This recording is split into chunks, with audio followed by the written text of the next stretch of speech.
Halo guys, what's up? Apa kabar kalian semuanya? Semoga baik-baik aja ya.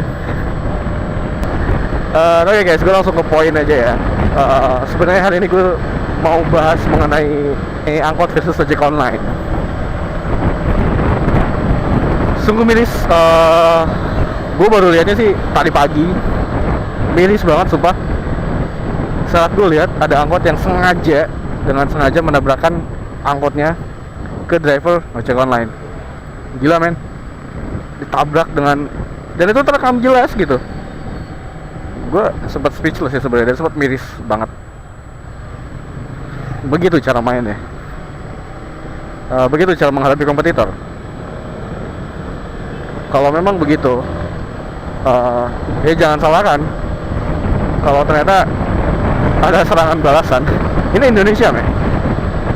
Tapi gue berterima kasih sih kepada aparat yang udah mulai sigap menangani. Hanya saja kok bisa kecolongan gitu. Yang udah-udah juga kalau demo-demo begini pasti rusuh kan. Oke. Kita coba bahas soal kesitunya deh. Cemburu sosial, oke. Alasannya pendapatan menurun, oke. Tapi lo harus pikir men, ini 2017 dimana teknologi semakin berkembang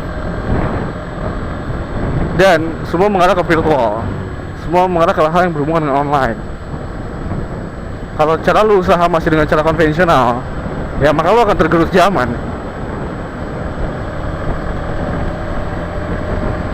Dalam bidang apapun itu ya, hampir dalam semua bidang usaha. Kalau misalnya lu nggak memanfaatkan teknologi ini, lu akan tergerus zaman.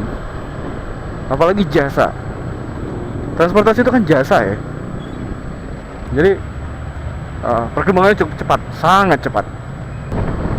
Oke, kalau misalnya kita jalan santai dalam usaha bidang jasa, udahlah, kita bakal ketinggalan jauh, itu udah jelas. Jadi ya, sebenarnya pemerintah pun di sini juga, gue rasa nggak bisa ngelarang. Permintaan tinggi akan kemudahan transportasi ini. Mau di stop? Apa bisa?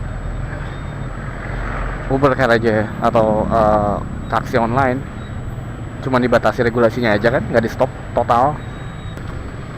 Ini inovasi, banyak memudahkan, banyak hal positifnya.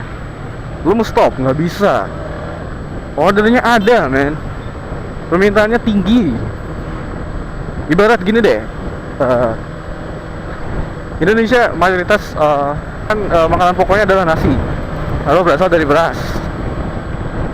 Tiba-tiba kondisi beras udah mulai gak enak, kondisi udah gak bagus, banyak kutu dan lain-lain, dan itu terjadi hampir di semua tempat gitu kan, semua daerah. Tiba-tiba ada terobosan, misalnya nasi jagung kualitas lebih baik, lebih murah, dan juga lebih lebih enak di lidah. Misal, apa bisa lu stop dan lu paksakan harus makan beras yang kutuan? Nggak bisa kan? Itu terjadi dalam transportasi di Indonesia. Hal-hal yang memudahkan kita, cost lebih murah, lebih efisien, waktunya juga. Apa bisa di stop? Gue rasa enggak ya. Jadi saran gue adalah, supir angkot itu nggak satu men, supir angkot itu banyak, angkot itu banyak di mana-mana. Ya coba berbenah diri lah, berbenah diri. Kalau perlu inovasi, sebenarnya untuk macam angkot ini nggak perlu inovasi yang terlalu tinggi pun nggak masalah kalau menurut gue. Yang penting nyaman, orang naiknya tenang, tepat waktu, itu aja cukup men. Karena yang bikin orang malas itu adalah udah ngetemnya lama, panas, kadang jalannya lelet, tarifnya mahal. Di situ sih sebenarnya. Jadi ya coba benahi lah, nggak usah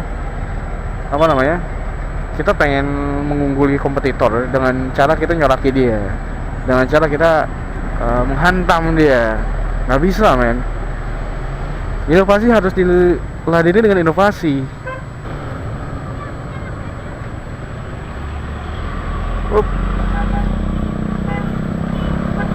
Oke guys, setelah kejadian di Tangerang kemarin, apa yang akan terjadi dengan citra angkutan umum angkot? Apakah citranya akan menanjak tajam dan mengalahkan ojek online atau transportasi online lainnya? Ataukah justru sebalik ya? Ya kita lihat aja. Lo bisa lihat nih, ini orang berarti sembarangan nih. Ini lo lihat. 1, 2 dia berarti sembarangan, tengah jalan. Oke, mau kayak gitu, bikin macet terus. Ini gitu sih. Gue nggak bahas panjang lebar, cukup segitu. Yang pasti ingat men, kepada siapapun pelaku usaha jasa, image itu penting, pelayanan jauh lebih penting. Jadi saat ada kompetitor datang, bukan cara menjatuhkannya dengan hal-hal yang kasar, hal-hal yang menyalahi aturan, hantam dia, jatuhin dia dengan cara yang gak fair. Tapi coba tingkatkan pelayanannya. Jangan mudah terpancing emosi, karena itu hanya akan memperkeruh suasana. Dan oke guys, gue mungkin hanya cukupkan sampai di sini aja pembahasan mengenai angkot versus ojek online. Semoga kedepannya nggak ada lagi permasalahan antara mereka, dan siapapun nantinya akan berkembang pesat. Tujuannya adalah untuk mempermudah kita sebagai konsumen dan juga menyajikan layanan transportasi dengan harga yang terjangkau, apalagi untuk mahasiswa kayak gue. Oke guys, sekian dari gue. Thank you for watching. Jangan lupa untuk komen, kasih gue masukan apapun itu, kritik pun gak masalah. Yang penting selalu kasih masukan. Maksa banget ya.